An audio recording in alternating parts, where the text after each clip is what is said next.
मैं यहाँ पे ये बात करना चाह रहा हूँ, वेस्ट ने हमेशा से ही एशिया को दबाया है। एशिया के किसी न किसी मुल्क पर चढ़ाई करते नजर आया।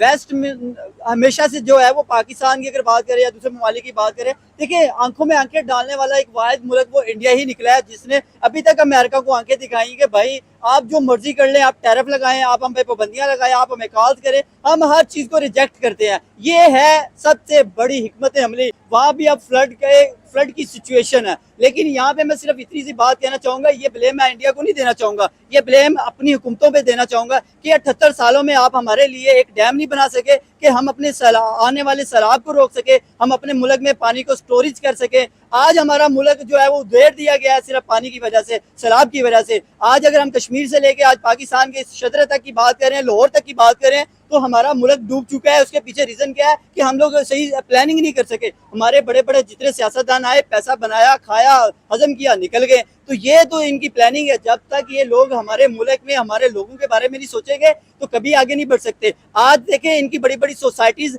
सेफ हैं। पाकिस्तान की बात कर रहा हूँ, इनकी सोसाइटीज में पानी तक नहीं जाने दिया जाता। बंद को किसी न किसी गांव की तरफ तोड़ दिया जाता है ताकि गांव डूब जाए, लोग डूब जाएं, लेकिन इनकी सोसाइटीज बच जाए, इनके बड़े बड़े घर बच जाए, इनके बड़े बड़े अमीर जो लाइफ स्टाइल है वो इनका बच जाए। डेफिनेटली जो मुल्क अपने मुल्क के लिए सोचेगा, अपने मुल्क के कारखाने बेहतर करेगा, अपने मुल्क के अंदर इकोनॉमी को बेहतर करेगा, अपने मुल्क के अंदर रिलेशंस दूसरे ममालिक के लिए बेहतर करेगा, दूसरे ममालिक के लिए अपॉर्चुनिटीज पैदा करेगा, तो मेरे ख्याल से डेफिनेटली वो मुल्क जो है वो एक तो दूसरे ममालिक के अंदर एक उसका नाम बनेगा, तो दूसरे वहाँ रोजगार पैदा होंगे और उनके लिए अपॉर्चुनिटीज पैदा होंगी। मेरे ख्याल से ये हमें सोचने की जरूरत है। और अगर हम अपने नेबर की बात करें तो डेफिनेटली वो ऑलरेडी अपने लिए, अपने लोगों के लिए कर रहा है। नमस्कार दोस्तों, मेरा नाम धीमान और आप देख रहे हैं नेशन ब्रो। एक तरफ पाकिस्तान के आर्मी चीफ ट्रंप के पैर जो है पकड़ रहे हैं कि किस तरीके से उनको डॉलर मिल जाए। दूसरी तरफ पाकिस्तान की जनता है वो मोदी जी की तारीफ कर रही है, करे कि भैया जो अमेरिका के सामने आप खड़े हो गए हैं और ट्रंप को आप जब जवाब दे रहे हैं, ये बहुत ही अच्छा काम किया, क्योंकि पाकिस्तान के अंदर जो मैक्सिमम लोग हैं वो अमेरिका को पसंद नहीं करते। तो इनकी बातें पहले सुनते हैं, फिर हम बात करेंगे इस वीडियो के अंदर जो बातें की गई हैं उसके बारे में वीडियो के लास्ट में। पाकिस्तान की अगर बात करें या दूसरे ममालिक की बात करें,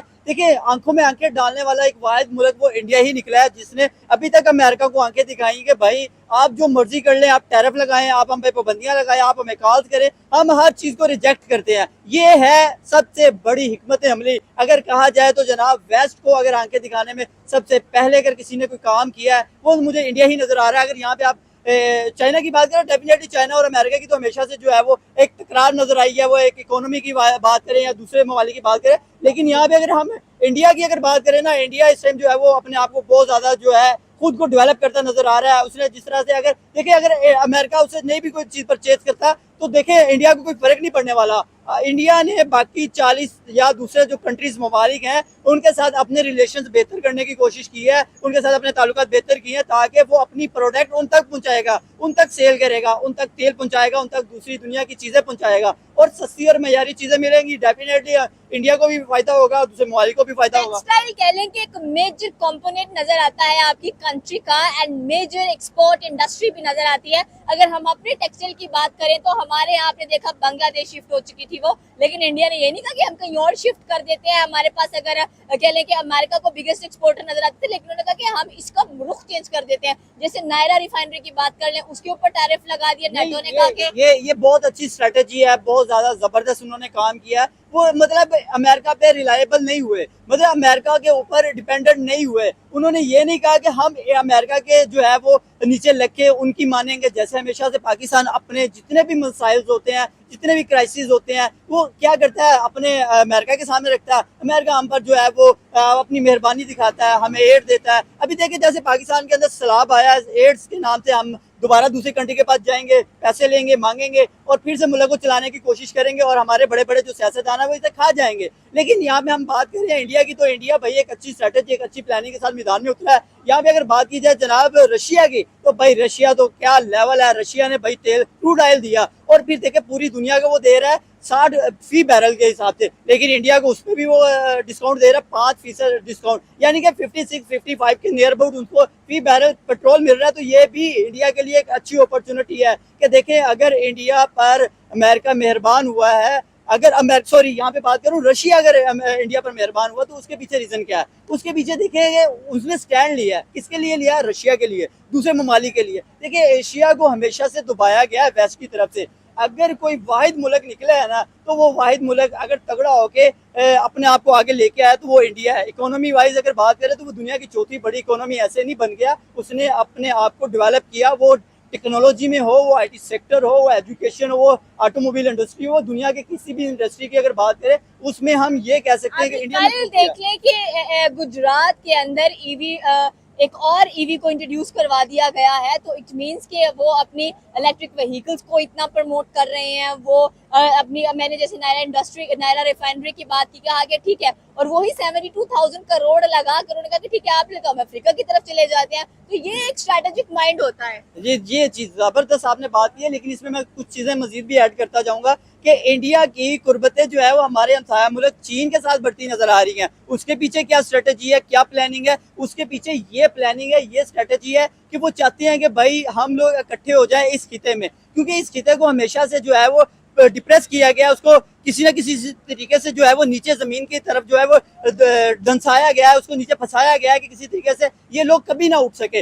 वेस्ट हमेशा से जो है वो अपने आप पर, अपने लोगों पर जो है वो ये कहता रहा है कि भाई एशिया कभी हमसे आगे ना बढ़े, एशिया को कभी आगे बढ़ने ना दिया जाए। तो मेरे ख्याल से ये एक इंडिया की तरफ से बेहतरीन अमल है कि इंडिया ने जो है वो बेहतर काम किया है। वो अपनी इकोनॉमी को फरोग दे रहा है, अपनी टेक्सटाइल इकोनॉमी से भी बढ़कर वो अपने लोगों को बहुत फरोग देते हुए दिखाई दे रहे हैं। जैसे यहाँ पर हमारी टेक्सटाइल इंडस्ट्री शिफ्ट होगी बांग्लादेश में, लाखों करोड़ों लोगों का कह लें कि जो जरिया नौकरी था वो खत्म होता हुआ दिखाई दिया, लेकिन वहाँ पर और कह लें अपॉर्चुनिटीज नजर आ रही देखिए वहाँ पे अपॉर्चुनिटीज क्यों हैं?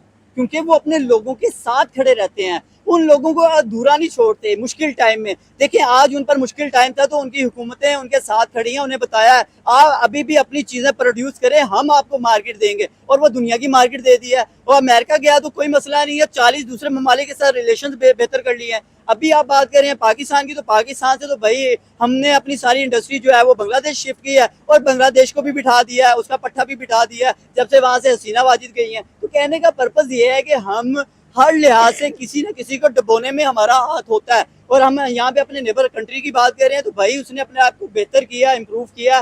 दुनिया में अगर वो किसी जगह पे खड़े हैं तो दुनिया में उनका डंका बजता नजर आ रहा है। उसके पीछे भी यही है कि उन्होंने एक अच्छी स्ट्रैटेजी की है, उन्होंने डैम्स बनाए हैं, उन्होंने अपने लोगों के लिए सस्ती और मयारी चीजें बनाई है, दूसरी दुनिया के लिए अच्छी और सस्ती मयारी चीजें बनाई है। थोड़ा बात करेंगे कि पाकिस्तान के अंदर इस वक्त सैलाब आया, पहले KP के खत्म होता हुआ दिखाई दिया, जम्मू की बात कर लें, कराची की बात करें, अब लाहौर की बारी आ गई। मैं सिर्फ इतनी सी बात करना चाहूंगा, मैं जिस एरिया से रहता हूँ, मैं भी लाहौर के शादरा एरिया में रहता हूँ, वहाँ भी अब फ्लड की सिचुएशन है। लेकिन यहाँ पे मैं सिर्फ इतनी सी बात कहना चाहूंगा, ये ब्लेम मैं इंडिया को नहीं देना चाहूंगा, ये ब्लेम अपनी हुकूमतों पे देना चाहूंगा कि 78 सालों में आप हमारे लिए एक डैम नहीं बना सके कि हम अपने आने वाले सैलाब को रोक सके, हम अपने मुल्क में पानी को स्टोरेज कर सके।